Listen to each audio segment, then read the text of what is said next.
In our first reading, we are told that the Lord's wisdom is immense. The God who sees us and places before us options for our life, fundamental options, life, death, good, evil. And God sees what we choose and invites us to choose the good and to choose life. Immense is the Lord's wisdom. And yet at the same time, in our second reading, we're told by St. Paul that those who seek the wisdom of God often find it mysterious and hidden. What is the wisdom of God that we are meant as a church to recognize in the sacrament of marriage and the gift that it is for the life of the church and the world? What is the wisdom of God, immense and at the same time mysterious and hidden, that is the gift of this sacrament, this commitment in love for all of us? What are husbands and wives meant to see as they journey through life together and experience their joys and their struggles, their laughter, their sorrows, their successes, their failures? What is the wisdom that I and Deacon Vito and others who minister to married couples are meant to recognize in this gift for the life of the world? Last April, not quite a year ago now, Pope Francis wrote a document to the church, an apostolic exhortation, an encouragement to the whole body of Christ regarding love in marriage and family life. It's called Amoris Laetitia, the joy of love. And there are some beautiful statements in it. I focused on one chapter. It's a pretty huge. If you want to read it from cover to cover, I encourage you, but it'll take a while. I focused on one chapter, chapter 4, Love in Marriage. That seemed clear enough to try and get some sense of the immensity of wisdom in this gift for the church. And there were some wonderful statements that go to a statement in the gospel that Jesus makes about how we look at other people. In upholding the sixth commandment, in upholding faithfulness, Jesus says, if you so much as look at another person as though they're an object, as though they're a toy for you to enjoy, if you look at a woman with lust, you have committed adultery in your heart, within your being. In the Sermon on the Mount, Jesus sets a high bar for what it means for us to freely choose the good and to choose life. It reminds us that the Christian life is a life of grace as well as commitment and our own will and effort. How do we look at the other? In The Joy of Love, Pope Francis wrote, love opens our eyes and enables us to see beyond all else the great worth of a human being. The love of God, the love that we're meant to reflect and bear witness to in the world, is a love that opens our eyes so we can see others as they truly are. And certainly this is important when a man and a woman choose one another and decide to marry one another. What are they seeing in one another? The immensity of the Lord's wisdom is in this. In the church, we say some beautiful things about the sacrament of marriage, but then people have to live that.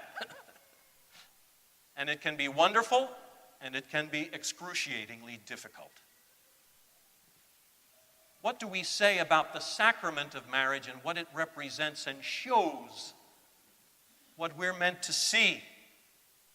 Pope Francis writes, when a man and woman celebrate the sacrament of marriage, God, who is Father, Son, and Spirit, a communion of love, is mirrored in them he impresses in them his own features and the indelible character of his love. Marriage is the icon of God's love for us. God makes of the two spouses one single existence. Wow. Now that makes a strong impression on me, and I'm not married. But what does it look like to see people doing this, trying to be faithful to this? And I say this very clearly, in a pastoral way. I recognize in our congregation there are widows, there are people whose spouses are chronically and very seriously ill, even dying. And the experience of the journey of marriage for some people has included separation, estrangement, divorce.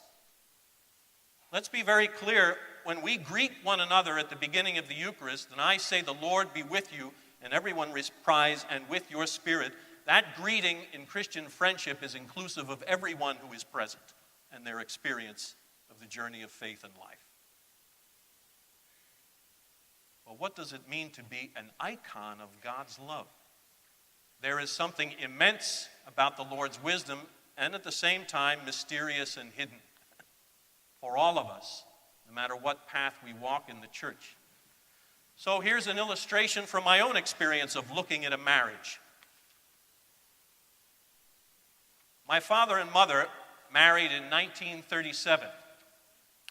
They colored outside the lines. They came to Maryland from Philadelphia. They eloped. When they went back to Philadelphia, and sometime later when my mother's sister got married, more conventionally, my dad's father-in-law said to him, "You know, if you had just waited, you could have had all this." What was all this? What was a house party after the wedding? Kind of modest. Now, we're not talking about the $30,000 or $50,000 extravaganzas that people use to celebrate, which is fine if you've got the scratch. What happened then? My father abandoned my mother. He had been in the Army, stationed in Hawaii in the early 1930s, and after they were married in 1937, he left her and went back in the Army and was back in Hawaii for 3 years. He wrote to her, he came back, and started begging her to take him back. How do you imagine my mother might have looked upon my father during that time? When they were looking at one another during that experience, what were they seeing? Love opens our eyes and enables us to see, beyond all else, the great worth of a human being. Well, this all happened more than 20 years before I was born, but my life hung in the balance.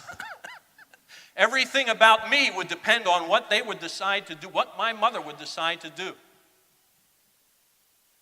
And she took him back, and they got started more properly, in line with what's life-giving and good.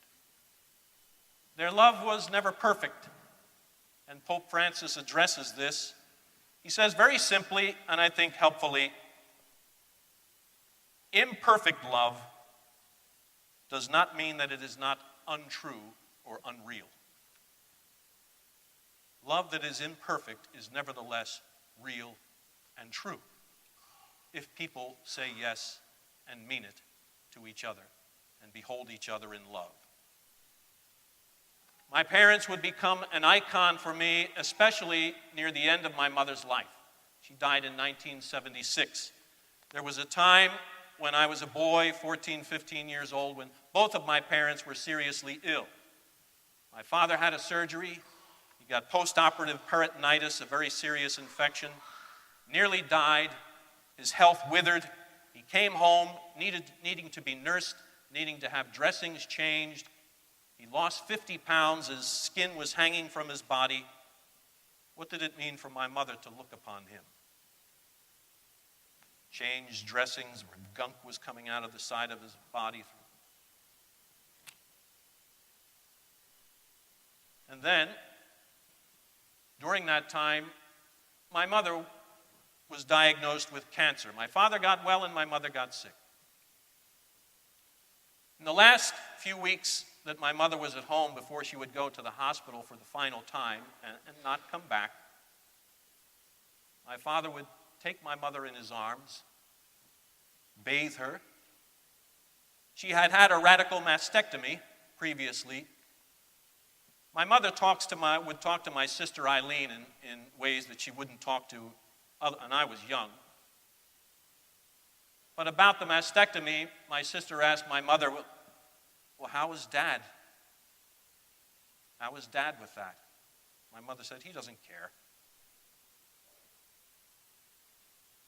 He held my mother in his arms, took her, bathed her, and cared for her until her death. Marriage is an icon of God's love. That's what that means for me, to look upon my parents and what they went through together and how they lived this icon and searched for the mystery of the wisdom of the Lord, hidden and mysterious in it, and at the same time immense and life-giving. For all of us here, no matter what path we're on in life, single, married, seeking to understand what it means for us to look at others in love and to love others as God calls us to do, with great respect, I invite us to celebrate and give thanks for those among us who seek to shine in the world as an icon of God's love through the gift of the sacrament of marriage.